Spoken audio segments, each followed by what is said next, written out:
In this video, I'm going to be showing you the best settings for Trojan bot on Solana. Now, by the end of this video, you're going to understand what every single one of these settings do, and you're also going to know what the best settings are so that you can have the most success possible when using Trojan bot. Now, if you haven't yet used Trojan bot, I'll actually include a link in the video description down below, and if you click on that, that will open up Telegram and it will take you to this bot where you can press start to get started. From there, in order to access the settings, we can go down to the bottom and we want to choose settings right here. And from here, we can start changing our settings. So to start with, there's this section where it says fast, turbo and custom fee. And this actually refers to your priority fee. So the higher you set this means the less chance you have of your transaction failing.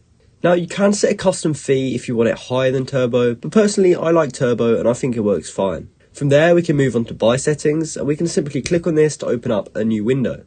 Now these presets down here are pretty much up to you because everyone's going to be trading with different amounts of Solana. So these buttons are basically buy presets and they will allow us to quickly click these buttons and buy at certain amounts.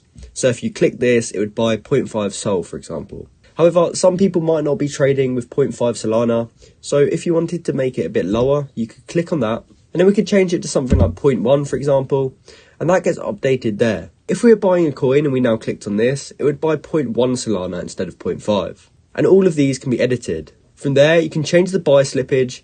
And personally, I tend to keep this on about 15 to 20%. You can put this higher, but it may mean that you end up buying at a higher price than you wanted to. So once you've got those set, we can go back.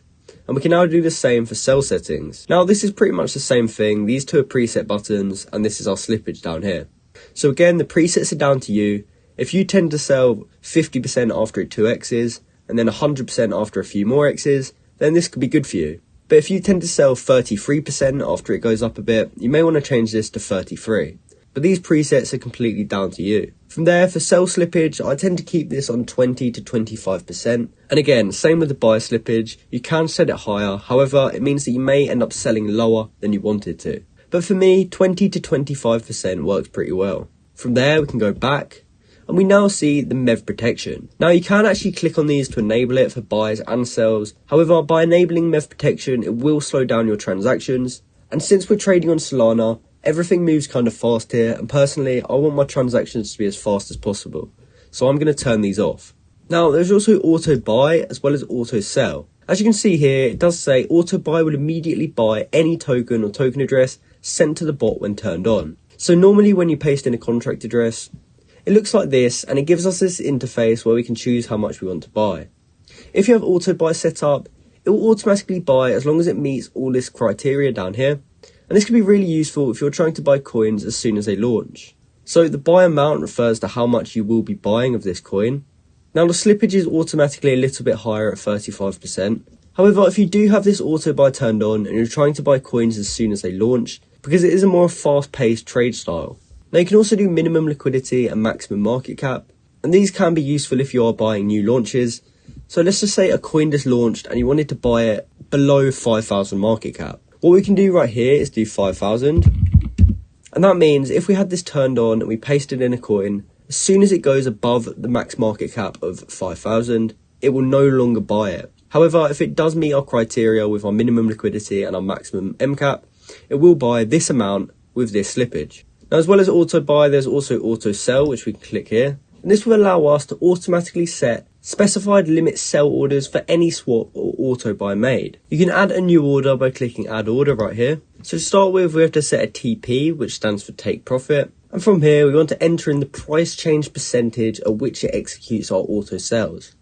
So if we wanted to auto sell after 50%, for example, we could put 50% in here. From here, we can also set the amount, so we can click on this, and from here we can enter in the percentage of the buy amount to sell when our order triggers. So if we only wanted to sell 10% of the coin that we hold, we could put 10%.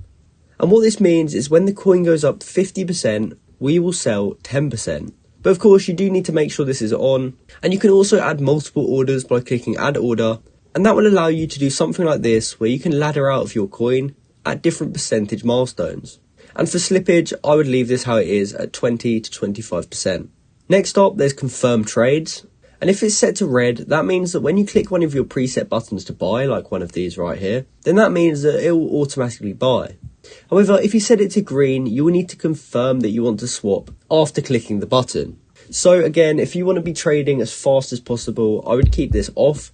However, if you're worried that you're going to click something by accident and you're not too fussed about speed, then I'd recommend setting this to on. Now for P&L values, I set this to green, which means on, so that I can see the profit and loss of coins. And you can also turn on chart previews, which will allow you to see a preview of the chart. But personally, I just keep this turned off. So those are my best settings for Trojan bot on Solana. Hopefully you now know what all of these settings do, and you can copy my settings to help you get more success when trading using Trojan bot. So I hope you found this video helpful, and if you did, please comment down below to say it helped you out. Thanks for watching.